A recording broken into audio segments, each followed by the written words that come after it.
Good today? Ready to hear from God's word? Look at your neighbor and say, I'm ready, are you? And those who took that super serious, I saw some super serious faces like, are you ready? I'll tell you what, today, this message that I get the honor of bringing today, if there was a Mount Rushmore of favorite Bible stories, this is on my Mount Rushmore. This would probably be in Lincoln's place. I don't know. I don't know where you rate your presidents, but Lincoln's one of the top ones for me. So, but this is we're going to be in Daniel 3 in our series that we've been in called Faith Over Fear. I hope you've enjoyed it so far. But I wanted to start this message out with a quote. And here's what this quote, if you're taking notes, I want you to write this down. The right thing isn't always easy, but it's always easy to do the right thing. The right thing isn't always easy, but it's always easy to do the right thing. And some of you going, huh? Well, as I was studying for this message, this story came up. I've never heard this name before, but there's a lady by the name of Irene Sindler. Now, I thought it was Sandler for a while, so I was like, I wonder if she's related, but no, it's Sindler. But Irene Sindler, she's a Polish woman who, during the height of the Nazi regime, her city in Poland was overtaken by Nazi Germany. And her role, her job was she was a social worker. And so what the Nazi regime did is that they brought their people in, and they actually do what's called a walled-in ghetto. So basically just think they took the ghetto and walled it up, and they put everybody in these walled-in ghettos, and what every Jew in these walled-in ghettos. And what Irene Sindler would do, because of her job, was to go in and check on and make sure that everything's going the way it's supposed to. What she would actually do, which was something that could, number one, cost her life, but also could be something that could cause her to be tortured. What she would do is she would go in, and when she was in there, she would take the children, she put them in burlap sacks, she would sedate them so that they wouldn't move, she would put them in baskets, she would do whatever she could to get them into her truck, on her truck, and to get out of the walled-in ghettos. She is accounted for her, just her alone, she is accounted to have rescued and saved 2,500 kids. You see, the fear is death. The fear is torture, but the easy thing for her to do was to go, I gotta save those kids. Here's the thing is that Nazi Germany found her, tortured her. They didn't kill her, tortured her. She outlived the Nazi regime, made her way out, and when she got out, her goal was to try and reconnect every child with a parent. Can I tell you, it takes courage to do the right thing. It takes courage to do things that can be hard.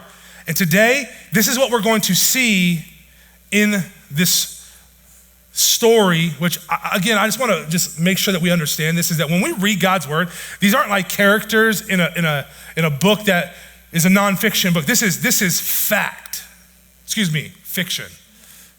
I know my English. These are people like you and like me who walk the earth. And today we're gonna look at it. Here's the truth is that I don't know about you, but I love movies. I love them I love movies, and I can quote movies. One of my favorite, Nacho Libre. Hey, Chancho, I need to borrow some Swiss.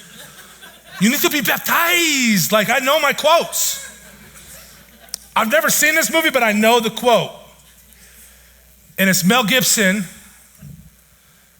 and he says, they may take our lives, but they'll never take our freedom.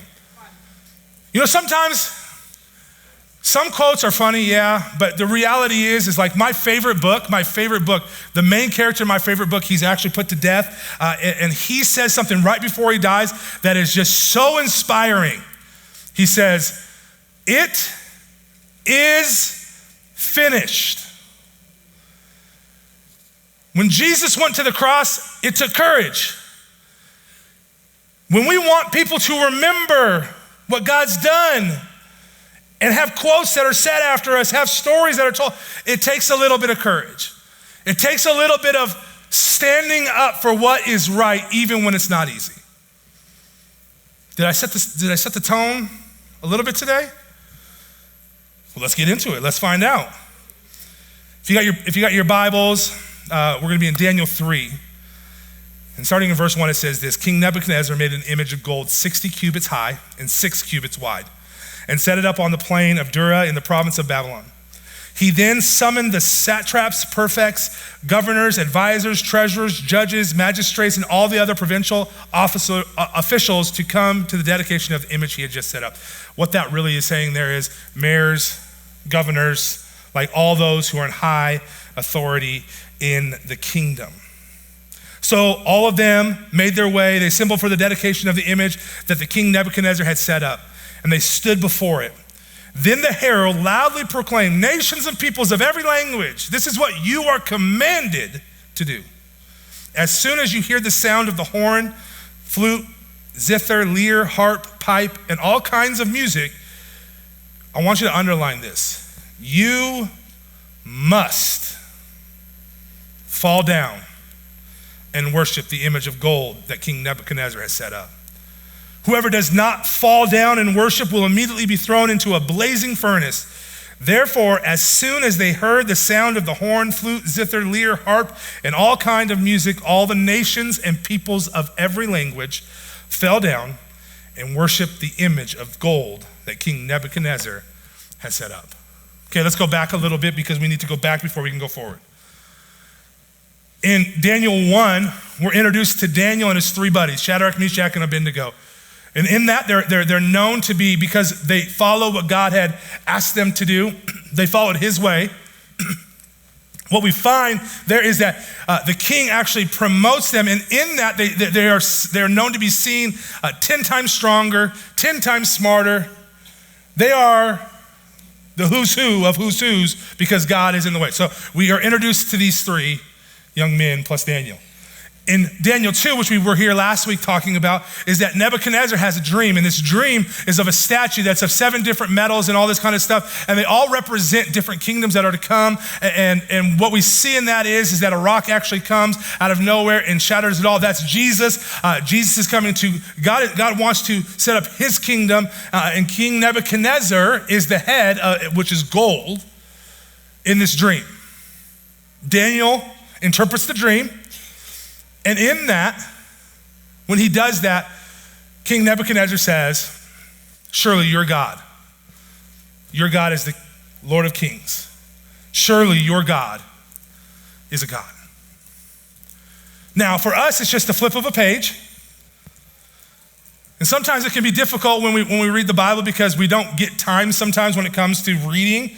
It's just a flip of a page. But that flip of a page is now, from chapter 2 to chapter 3, is a 15-year flip. So now they're going from 15-year-old boys to 30-year-old men.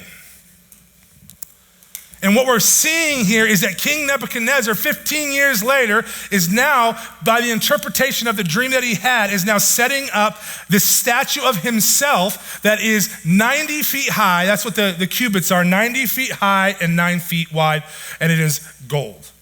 Now, we don't know if it was full gold, like it was solid gold, but most people think that it was probably like plated with gold, so it was hollow on the inside but plated, but it was gold nonetheless.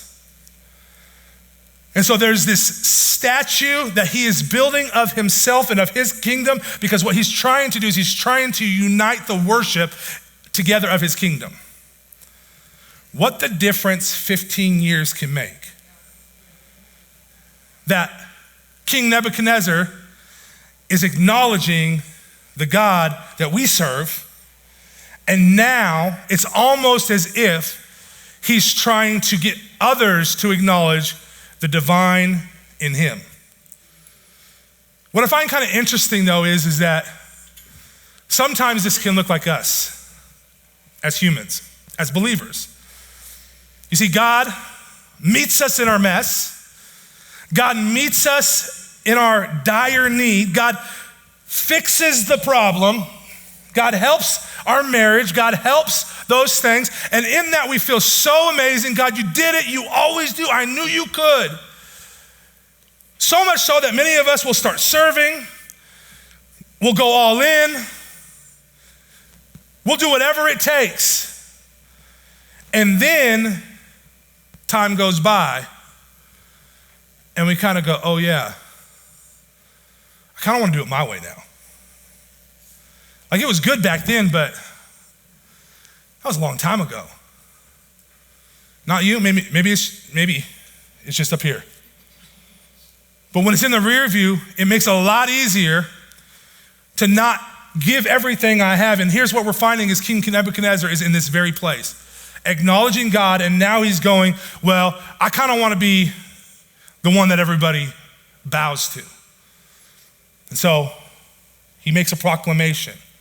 The proclamation is this, is that, hey, when you hear the band jamming, when they start playing some Justin Bieber, everybody bows down. Everybody bows down to King Nebuchadnezzar, to his reign. And what do we see? The music plays, and that's exactly what happens. Everybody bows down. Then we jump into verses 8 through 12. It says, at this time, some astrologers came forward and denounced the Jews. They said to King Nebuchadnezzar, may the king live forever. Your majesty has issued a decree that everyone who hears the sound of the horn, flute, zither, lyre, harp, pipe, and all kinds of music must fall down and worship the image of gold. We just heard that. And that whoever does not fall down and worship will be thrown into a blazing furnace. They're reminding King Nebuchadnezzar of what he said. But there are some Jews whom you have set over the affairs of the province of Babylon, Shadrach, Meshach, and Abednego, who pay no attention to you. Your majesty, they neither serve your gods nor worship the image of gold you have set up. What are we seeing here? If I was to put this in modern English translation, I would say that Shadrach, Meshach, and Abednego had some haters. Shadrach, Meshach, and Abednego had some haters. You see, these astrologers were jealous because of their place in the kingdom.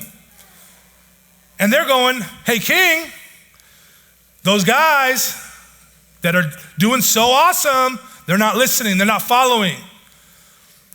And what hit me in this is that I think that it's important for us to hear this sometimes, because we can get really frustrated and upset when things and people, when we're doing the right thing. I'm doing the right thing. But it feels like I'm hearing so much noise from the outside. Can I tell you this, that maybe sometimes when you're doing the right thing, you're just gonna have some haters. You're just gonna have some people who wanna see you fail, and they can't wait for you to fail. They can't wait for you to fall. But what I've always learned in my life is this, is when I'm doing bad, I have zero haters. Everybody is like, let's go.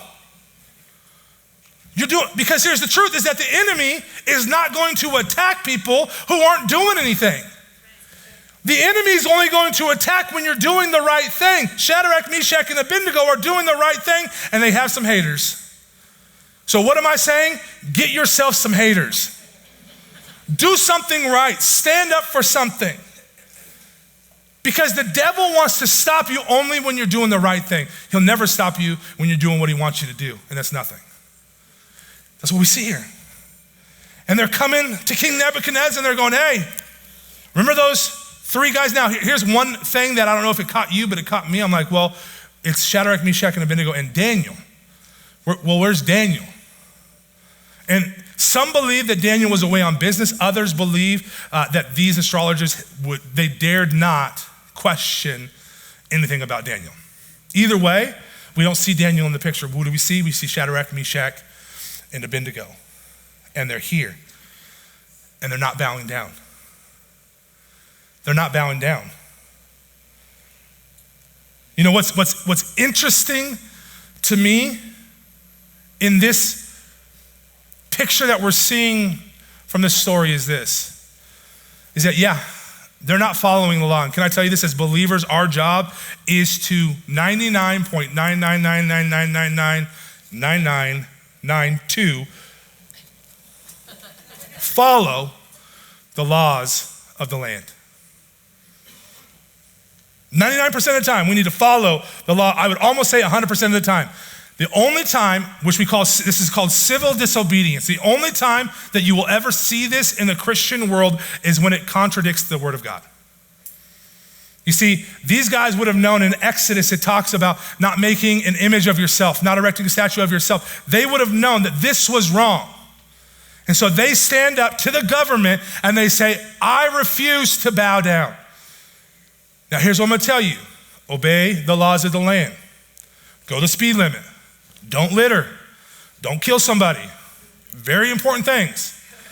But if it ever is a point where you have to choose between our government and our God and his ways, I promise you the best thing for you to do is to be on the side of God. That's what we see here. Am I telling you to go out and break the law? No. What I'm telling you is to follow God closer. This is what Shadrach, Meshach, and Abednego are doing. What's hard in this for all of us is that sometimes bowing down is easy. Bowing down is easy. Because if I shift this just a little bit, because here's what King Nebuchadnezzar, you ever see those like, say you're this without saying you're this? You know, say you're a cowboy without saying you're a cowboy on social media, and then the next thing you know, they're riding a horse. You know what I'm talking about? Like this is King Nebuchadnezzar's way of saying, hey, my kingdom's number one without saying my kingdom's number one. And what they're doing is they're saying, it's almost as if King Nebuchadnezzar is saying, hey, I acknowledge your God in chapter 2. Now it's your turn to return the favor and acknowledge how I feel. Acknowledge what I think I am. And I don't know if you've looked in the culture that we live in today, but there's a lot of people, a lot of groups who do not care that we believe in Jesus. I know that this is gonna sound crazy to you. I do not believe the culture cares that we worship Jesus on a Sunday, that we're here on a Sunday. I think that they're okay with that. I think the world is okay with that. Where the issue comes into play is when you tell me that your God is the only God. You see, the world wants us to edit Jesus to fit the flavor of the month. Shadrach, Meshach, and Abednego would not edit God to fit. Here's the thing, it would have been super easy for them to just bow down. Like, hey, God, forgive me. Forgive me, God. This is easy. This is hard. But this is right. What I'm saying is this, I'm not saying for you to do it in some crazy way, because what I find interesting about what we see Shadrach, Meshach, and Abednego doing is I don't see anything yet about any words that they said.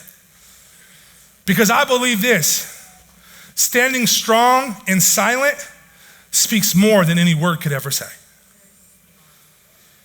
We don't need to get on social media and tell everybody how we feel. That's the thing I hate about it gives everybody an opinion, and not everybody needs to have their opinion heard.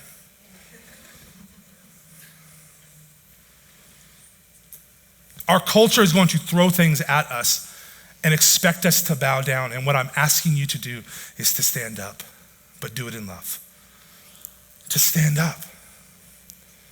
Shadrach, Meshach, and Abednego, they stand up, but here's the thing that I think is important for us to hear.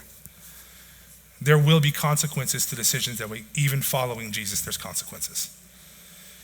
I've read the book. And it says this. It says that there's some things that are gonna come. It's not just all mashed potatoes and gravy and turkey and all the good stuff. I just use food because I love it. It's not all roses. Sometimes you got to stand up. And this is where we're getting at. Daniel 3:13-18 says this, furious with rage, Nebuchadnezzar summoned Shadrach, Meshach, and Abednego. So these men were brought before the king, and Nebuchadnezzar said to them, is it true, Shadrach, Meshach, and Abednego, that you do not serve my gods or worship the image of gold I have set up? Now, when you hear the sound of the horn, flute, zither, lyre, harp, pipe, and all kinds of music, if you are ready to fall down and worship the image I made, very good. But if you do not worship it, you will be thrown immediately into a blazing furnace. Then what God will be able to rescue you from my hand?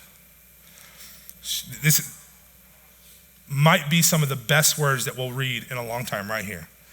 Shadrach, Meshach, and Abednego replied to him, King Nebuchadnezzar, we do not need to defend ourselves before you in this matter. If we are thrown into the blazing furnace, the God we serve is able to deliver us from it, and he will deliver us from it, from your majesty's hands. But even if he does not, we want you to know, your majesty, that we will not serve your gods or worship the image of gold that you have set up. King Nebuchadnezzar has a little bit of a closed door meeting. Like, bro, guys, is what I hear true? Like, come on, throw me a bone here. Like, is it true? Are you not bowing down? You don't believe in my gods? Like, what's going on here? I thought we had an understanding. I'm gonna give you one more chance. Bow down when you hear the music. And if you do not do it immediately, you'll be thrown into the furnace.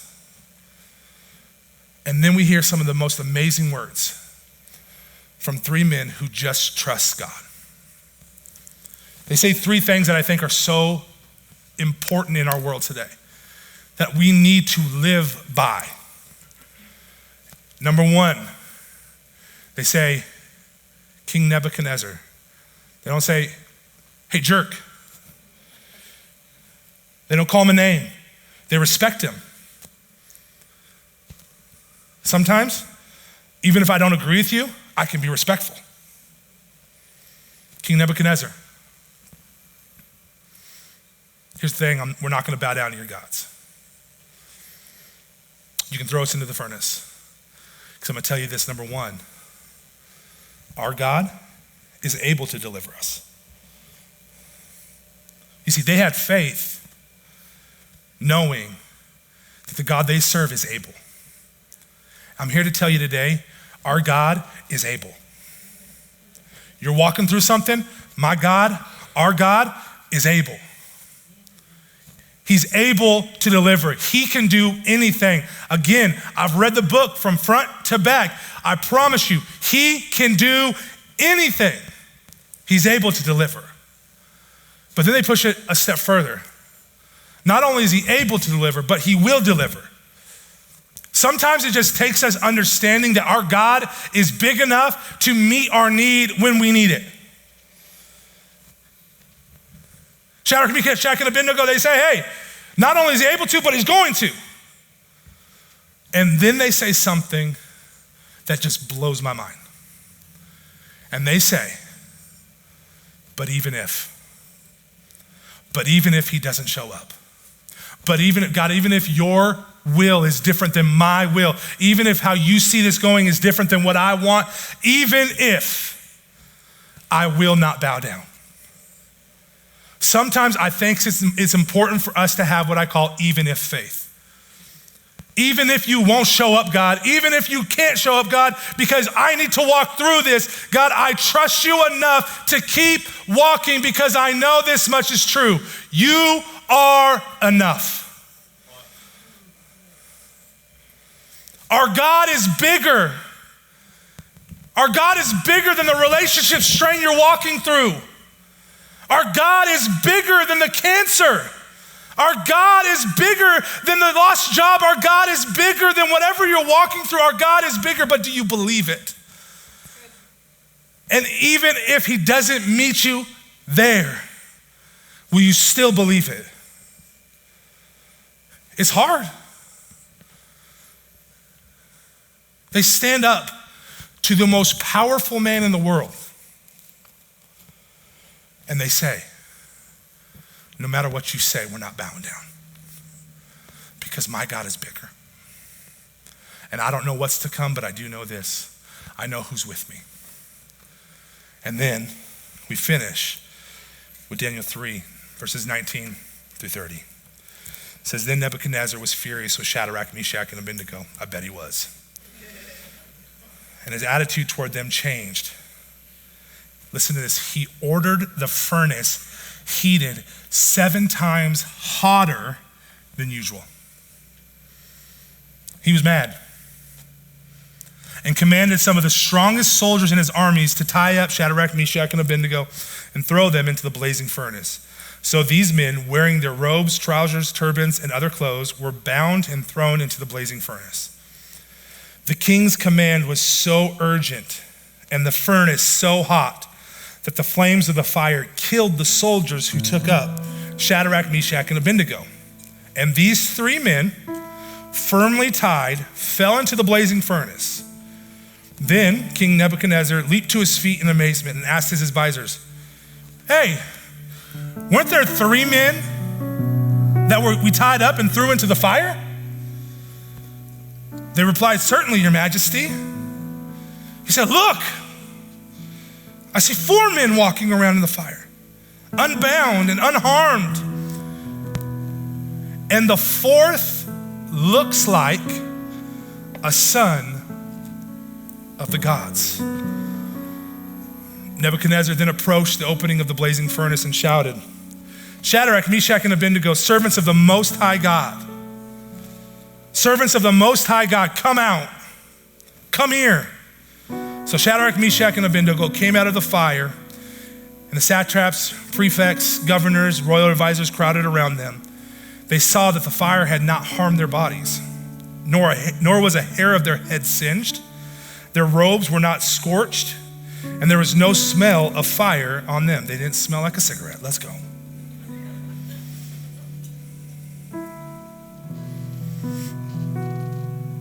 Then Nebuchadnezzar said, praise be to the God of Shadrach, Meshach, and Abednego, who has sent his angel and rescued his servants. They trusted in him and defied the king's commands and were willing to give their lives rather than serve or worship any God except their own God. Therefore, I decree that the people of any nation or language who say anything against the God, capital G, that's our God, the God of Shadrach, Meshach, and Abednego, be cut into pieces, and their houses be turned into piles of rubble, for no other God can save in this way. Then the king promoted Shadrach, Meshach, and Abednego in the province of Babylon. Shadrach, Meshach, and Abednego are thrown into the furnace. He gets 2 of the biggest, baddest guards that he's got. He turns it up. I don't know about you, but I think as I'm walking, and if I'm put myself in Shadrach and Meshach and Abednego's brain, like, okay, my God's able to save, my God will deliver us. Like, even if, God, I don't know if I really, like, did I really mean that? Like, even if, okay, like, God, we're getting closer. Like, I'm starting to feel it. Like, God, can I just be honest for a second? I think at about this point, I'll go, okay, all right, you're okay. Like, God, this isn't real.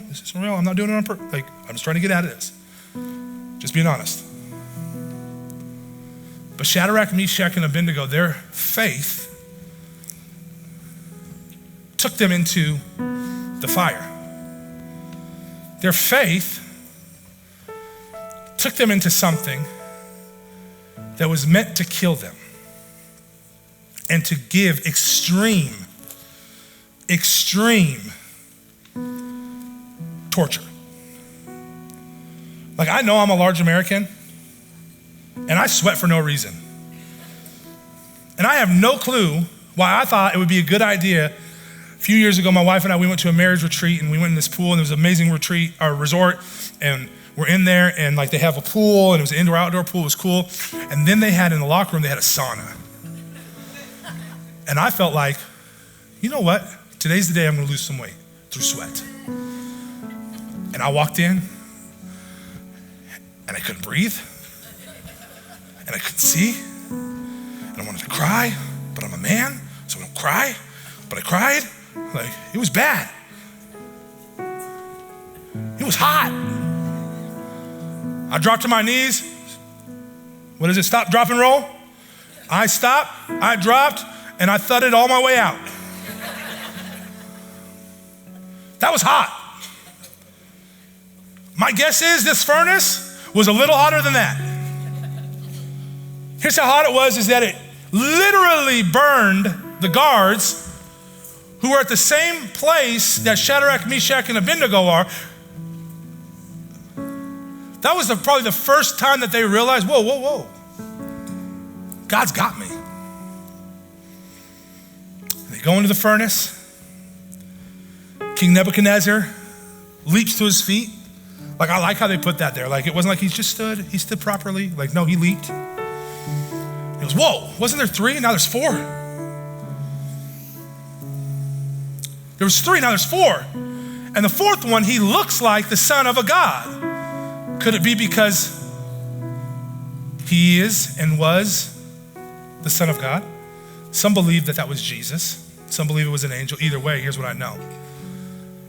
Sometimes God will deliver us from the furnace, and sometimes God will deliver us and save us in the furnace. Sometimes we have to walk through things where we're just thrown into the mess. That what we're in should destroy us, that what we're in should stop us. But here's the thing, is that when our God is with us, it never stops. He's always with us. He's always walking. He's in there. He's doing it, but you might not see it. Can I tell you today, if you're walking through the fire right now, He's with you.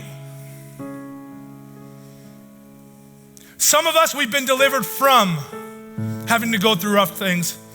But some of us are trying to figure out, God, why am I in this right now? Why am I struggling? Why am I suffering? Why am I going through this right now? And God's going, because I got you.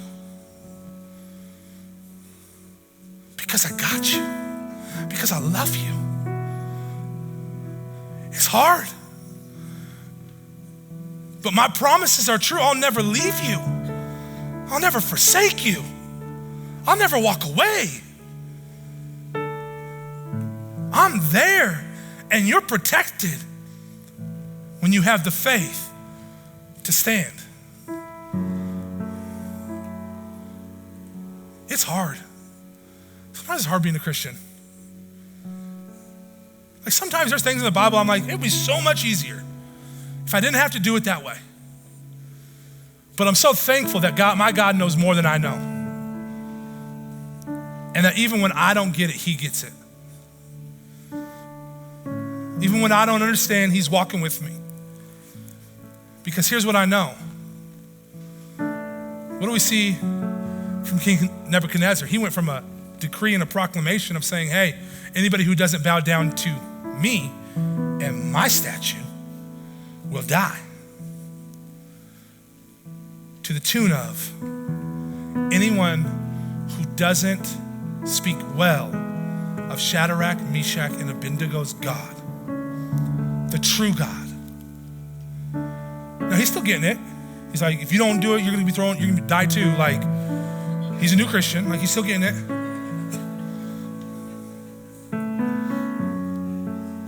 Can I tell you, when you walk through the fire and you come out the other side, people pay attention and they go, whoa, they shouldn't have joy like that. Whoa. What's different about them? Because what they went through is not, I've been through something similar, and that's,